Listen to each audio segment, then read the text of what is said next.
Hello everybody, welcome to our channel. My name is Dinesh Arya and you are watching my YouTube channel Dinesh Arya Online English Classes. Today we are going to learn some proverbs. पिछले video में भी हमने कुछ proverbs के ऊपर बात की थी और आज भी हम कुछ नई proverbs सीखेंगे। देखिए proverbs का बहुत ज़्यादा यूज़ है आपकी डेली लाइफ में। अगर आप किसी सेंटेंस को बहुत बड़ा सेंटेंस ना बोलकर यानी कि 5-10 सेंटेंस ना बोलकर एक प्रोवर्ब बोल दें तो आप अपनी बात को बहुत ही अच्छे तरीके से अगले के सामने रिप्रेजेंट कर सकते हैं। हिंदी में भी हम बहुत सी प्रोवर्ब्स का यूज़ करते हैं, उसी तरह से हम इंग्लिश के अंदर भी बहुत सी प्रोवर्ब का यूज़ करके बहुत बड़े बड़े सेंटेंसेस बोलने से बच सकते हैं। और इसके लिए आपको क्या करना पड़ेगा, इस वीडियो को स्टार्टिंग से लेकर एंड तक पूरा वॉच करना पड़ेगा। और ये प्रोवर्ब्स आपको याद कैसे होंगी, ये एक सोचने वाली बात है। ये प्रोवर्ब्स आपको याद होंगी जब आप इन वीडियोस को बार बार वॉच करेंगे। जितनी बार आप वीडियोस को देखते चले जाएंगे आपको ये सारी प्रोवर्ब्स याद होती चली जाएंगी। तो चलिए ज़्यादा देर नहीं करते हुए हम चलते हैं हमारी आज की पहली प्रोवर्ब के ऊपर, ठीक है।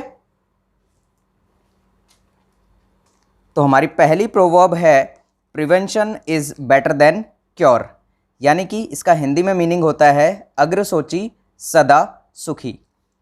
यानी कि आप किसी भी कार्य के बारे में या किसी भी चीज़ के बारे में पहले से ही प्रिवेंशन लेने, यानी कि पहले से ही आप उसकी सुरक्षा करें या फिर उसके लिए आप क्या है पहले से सजग रहें, सुरक्षित रहें, तो आपको बाद में जो है उसके लिए परेशान होने की ज़रूरत नहीं पड़ेगी। यानी कि जिस तरह से अभी कोरोना वायरस चल रहा है तो आपको क्या है प्रिकॉशन रखने की ज़रूरत है ताकि आप इस वायरस से जो है बच सकें।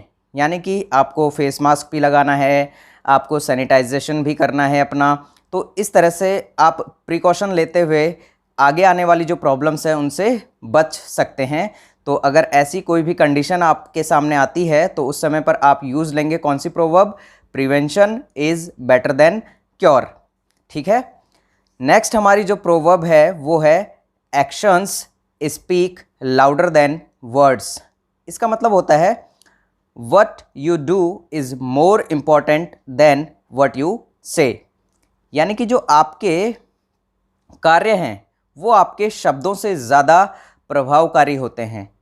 यानी कि आप जो भी कार्य करते हैं वो ज़्यादा महत्वपूर्ण है बजाय इसके कि आप क्या कहते हैं। यानी कि आप ज़िंदगी में आपने किस तरह के कार्य किए हैं, कितने अच्छे कार्य किए हैं या फिर कितने बुरे कार्य किए हैं, वो ज़्यादा महत्वपूर्ण रखता है आपके शब्दों के बजाय। यानी कि आपने जो शब्द बोले हैं उससे कोई ख़ास फ़र्क नहीं पड़ेगा, लेकिन आपके जो कार्य हैं उनसे बहुत ज़्यादा फ़र्क पड़ेगा।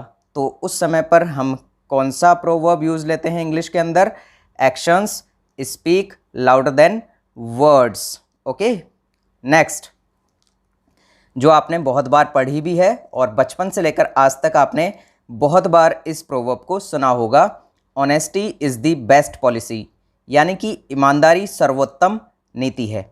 अब इसका अगर हम मीनिंग देखें तो क्या होगा कि ईमानदारी सर्वोत्तम नीति है कि मतलब आपको जो है कहीं पर आप काम कर रहे हैं तो वहाँ पर आपको पैसे नहीं चुराने हैं, तो ये क्या आपकी ईमानदारी है।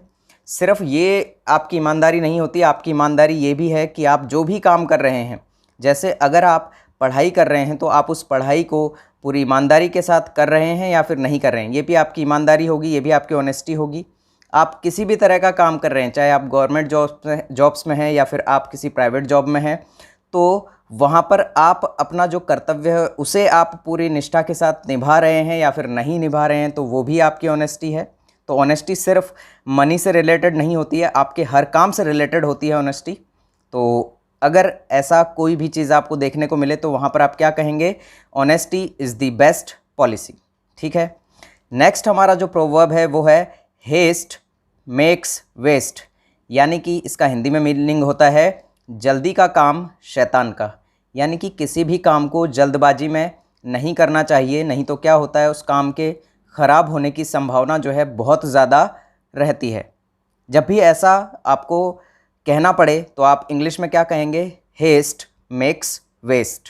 ओके, नेक्स्ट हमारा प्रोवर्ब है बेटर लेट देन नेवर। यानी कि दुर्घटना से देर भली। आप बहुत जगह लिखा हुआ भी देखते हैं दुर्घटना से देर भली। जब आप बसों में सफ़र कर रहे होते हैं तो वहाँ पर उन्होंने एक टैगलाइन लिखा होता है, दुर्घटना से देर भली। अगर मैं आपको इसको इंग्लिश में डिस्क्राइब करूँ तो इंग्लिश में हम कहते हैं arriving late is better than not arriving at all. यानी कि कहीं पर लेट पहुंच जाना अच्छा है, बजाय इसके कि आपके साथ कुछ दुर्घटना हो जाए या आपके साथ कुछ बुरा घटित हो जाए जल्दबाजी के चक्कर में। ठीक है, अभी जो इससे पहले हमने प्रोवर्ब पढ़ा था हेस्ट मेक्स वेस्ट, और अब जो हम प्रोवर्ब पढ़ रहे हैं बेटर लेट देन नेवर, दोनों लगभग मिलते जुलते हैं। ठीक है, तो दोनों को याद रखिएगा।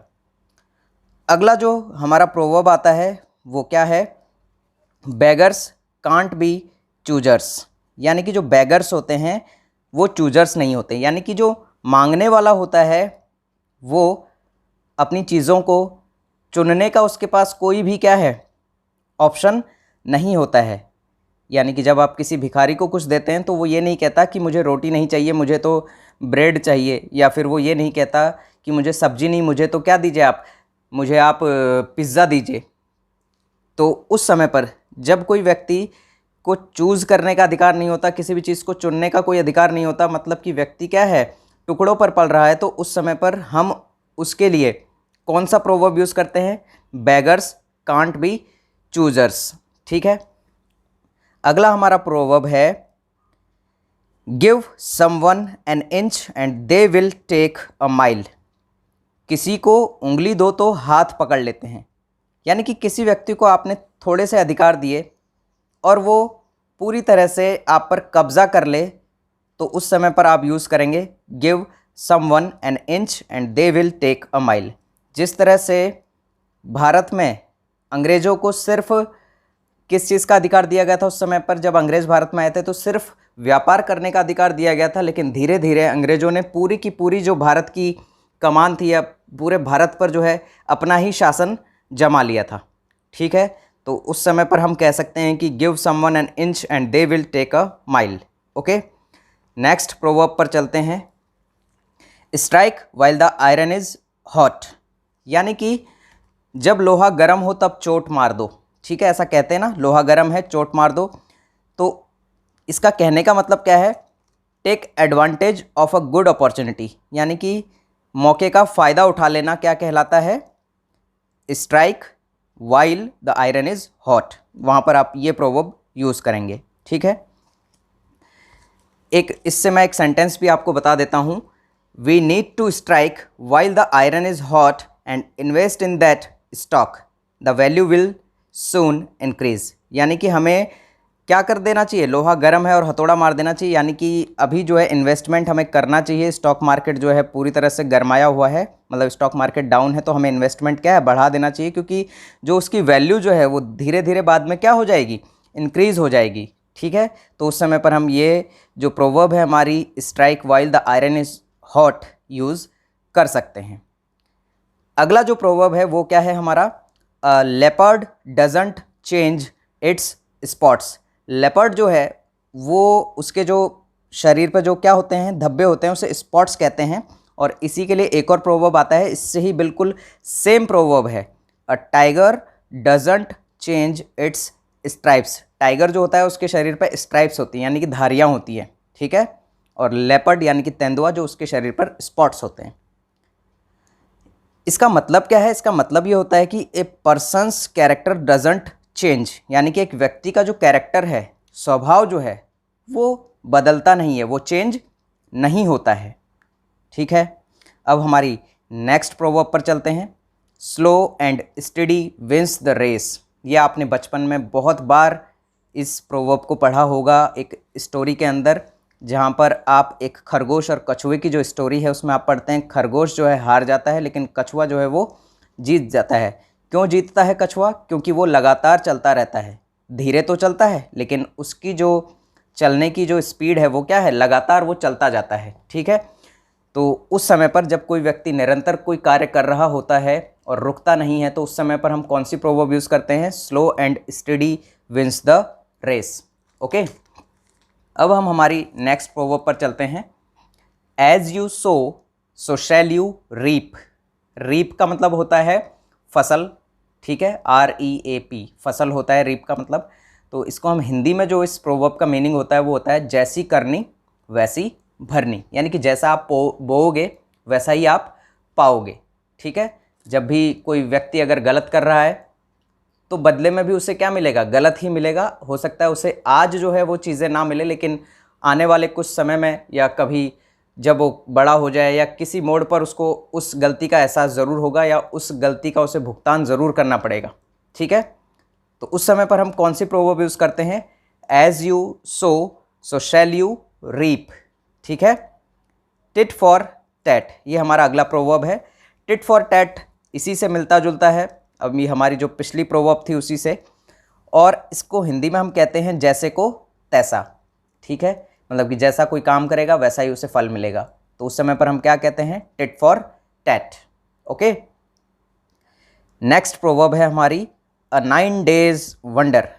हिंदी में आपने बहुत बार सुना होगा, 4 दिन की चांदनी फिर अंधेरी रात। यानी कि जब कोई व्यक्ति जुआ खेलता है, गैम्बल करता है, तो कुछ दिनों तक वो उसमें जीतता रहता है और अचानक से किसी दिन हार जाता है, और हारता है तो फिर वो हारने के बाद इतना बड़ा अमाउंट हार जाता है कि फिर वो उस अमाउंट को रिकवर करने की कोशिश करता रहता है, और वो अमाउंट जो है वो कभी रिकवर नहीं हो पाता है। तो उसके लिए हम क्या प्रोवर्ब यूज़ करते हैं, अ 9 days वंडर, यानी कि इस जगह पर भी हम इस प्रोवर्ब का यूज़ कर सकते हैं। ठीक है, अगला है हमारा माइट इज़ राइट, यानी कि जिसकी लाठी उसकी भैंस। यानी कि जिस व्यक्ति के पास शक्ति है, जिस व्यक्ति के पास धन की शक्ति है, या फिर जिस व्यक्ति के पास पावर है, वही व्यक्ति क्या है, उसी व्यक्ति की समाज में जो है ज़्यादा लोग उसे पूछते हैं, या फिर उस व्यक्ति की समाज में जो है ज़्यादा इज्जत होती है, उस व्यक्ति को लोग पूछते हैं। तो इसलिए इस समय पर हम कौन सा प्रोवर्ब यूज़ कर सकते हैं उस व्यक्ति के लिए, माइट इज़ राइट। और ऐसी कंडीशन जब बन रही है तब भी हम ये प्रोवर्ब यूज़ कर सकते हैं, क्या, माइट इज़ राइट, जिसकी लाठी उसकी भैंस। अगली प्रोवर्ब हमारी है avarice is the root of all evils, यानी कि लालच बुरी बला है। ठीक है, लालच क्या है, बुरी बला है। लालच के कारण ही जो है सारी की सारी प्रॉब्लम्स क्रिएट होती हैं। ठीक है, तो ये हमारी प्रोवर्ब है, avarice is the root of all evils. अगली जो प्रोवर्ब है वो है all that glitters is not gold. इसको हम हिंदी में कहते हैं कि हर चमकने वाली चीज़ सोना नहीं होती।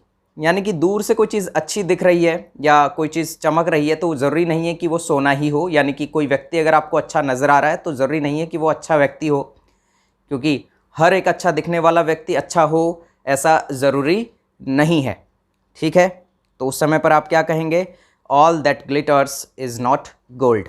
Okay, next, diamonds cut diamonds, यानी कि लोहे को लोहा काटता है। ये प्रोवर्ब आपने सुनी होगी। जिस तरह से किसी मुजरिम को, किसी अपराधी को पकड़ने के लिए और हमारे समाज में से जो है गंदगी को मिटाने के लिए हमें खुद गंदगी के अंदर जाकर गंदगी को साफ़ करना होता है, तो उस समय पर हम कहते हैं डायमंड्स कट डायमंड्स। ओके, कि लोहे को लोहा काटता है।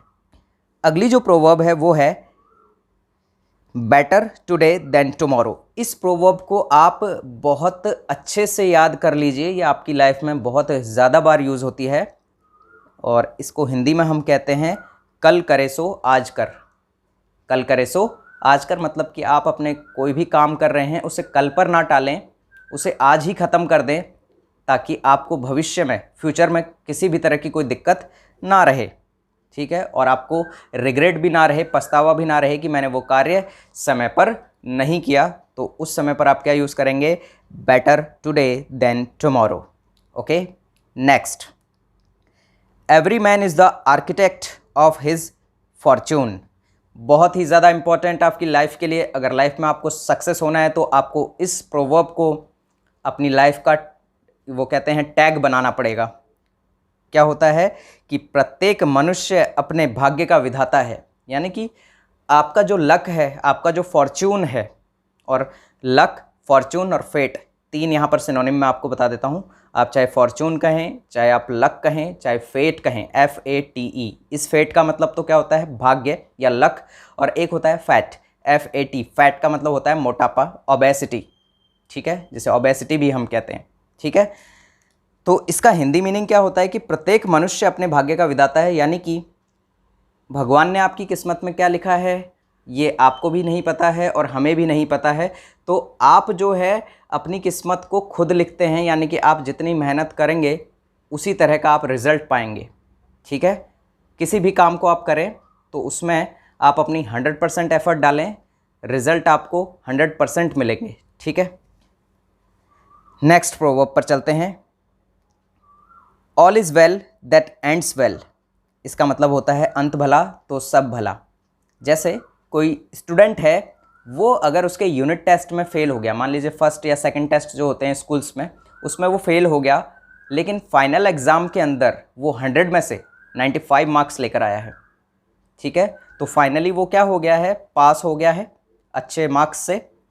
तो उस समय पर हम क्या यूज़ लेंगे, all is well that ends well, अंत भला तो सब भला, ठीक है। नेक्स्ट है हमारा क्राइंग इन विल्डरनेस, इसका मतलब होता है भैंस के आगे बीन बजाना, यानी कि किसी व्यक्ति को आप समझा समझा कर थक गए हैं और अब जो है आप ये समझते हैं कि उसे अगर समझाया जाए कुछ भी तो उसे समझ में नहीं आने वाला है, चाहे आप कितना भी उसके सामने बोल लो, कितना भी आप रो लो, कितना भी आप उसको समझा लो, लेकिन उसके कोई भी बात समझ में नहीं आनी है। तो उस तरह के व्यक्ति के लिए हम क्या यूज़ लेते हैं, भैंस के आगे बीन बजाना, इस प्रोवर्ब का हम यूज़ करते हैं हिंदी के अंदर। और इंग्लिश में हम क्या कहेंगे, क्राइंग इन विल्डरनेस। इसको वाइल्डरनेस ना पढ़ें, क्या पढ़ेंगे, wilderness, okay. Next, only the wearer knows where the shoe pinches, यानी कि पहनने वाला ही जानता है कि शू कहाँ से पिंच कर रहा है, शूज़ जो है उसका जो जूता है वो कहाँ से उसको चुभ रहा है। इसकी जो लाइन है उसका मीनिंग तो ये है, लेकिन इसका जो हिंदी में जो हमारी प्रोवर्ब है वो क्या होती है इसके लिए, जिस तन लागे वो तन जाने, यानी कि अगर किसी व्यक्ति को दुख है, किसी व्यक्ति को परेशानी है, तो उसकी परेशानी को वो खुद ज़्यादा अच्छे से महसूस कर सकता है बजाय दूसरों के। यानी कि दूसरे जो हैं वो उसकी जो प्रॉब्लम है उसको समझ नहीं सकते हैं, उसकी प्रॉब्लम को समझ नहीं सकते अच्छे से, लेकिन वो खुद जो व्यक्ति है वही उसकी प्रॉब्लम को अच्छे से समझ सकता है।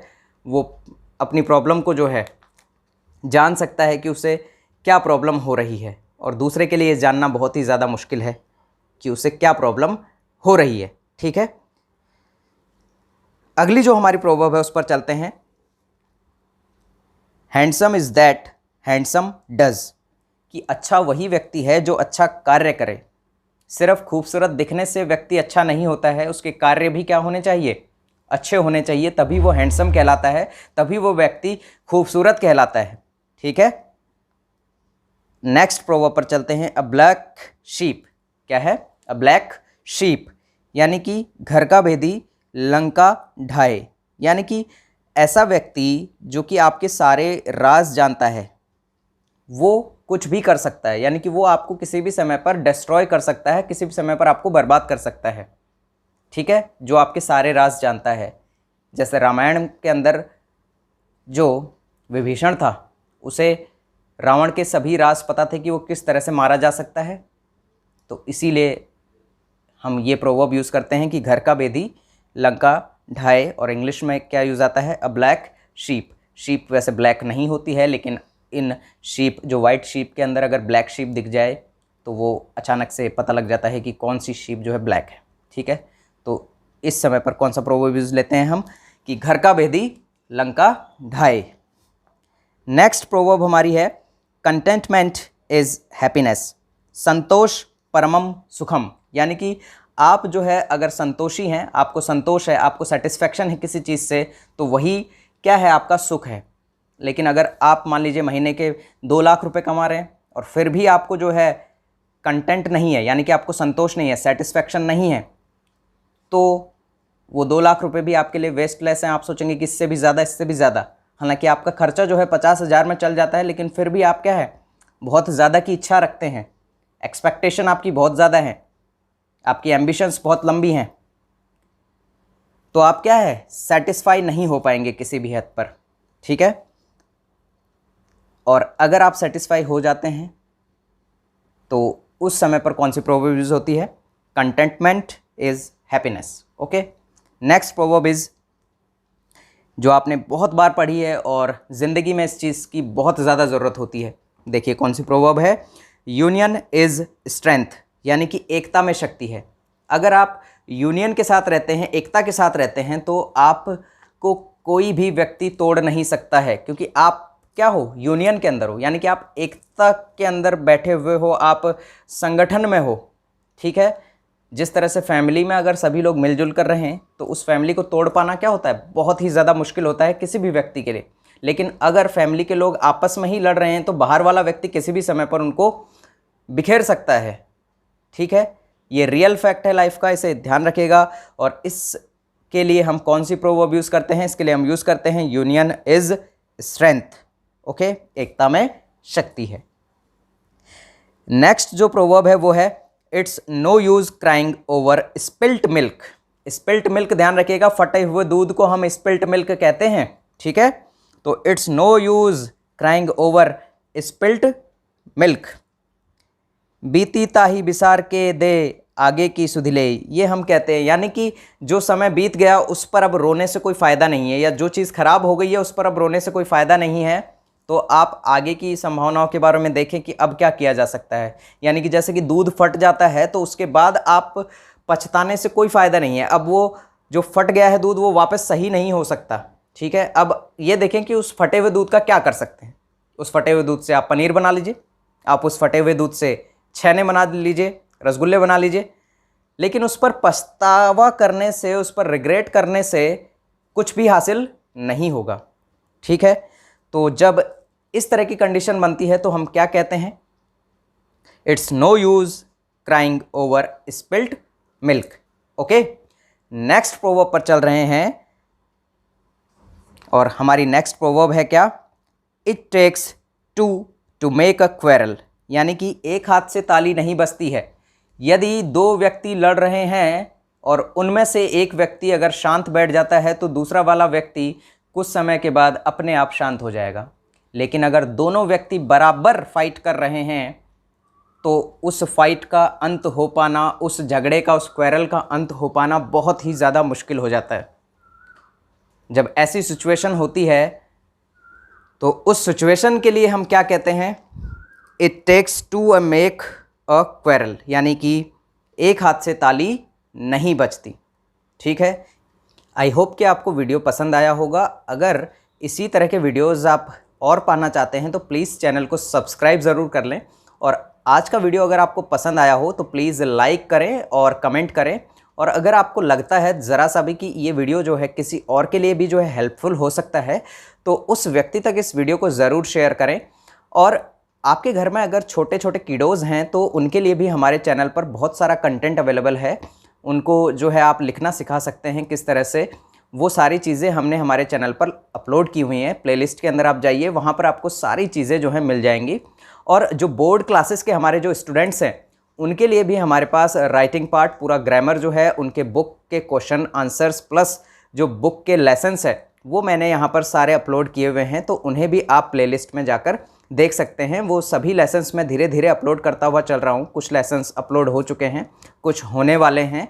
तो आप जो है पूरी तरह से चैनल पर बने रहिए, चैनल को सब्सक्राइब ज़रूर कर लीजिए। अगर आप पहली बार चैनल के ऊपर आए हैं तो चैनल को सब्सक्राइब करें और अपने फ्रेंड्स और अपने नोन को ज़रूर शेयर करें। Thanks a lot for watching this video.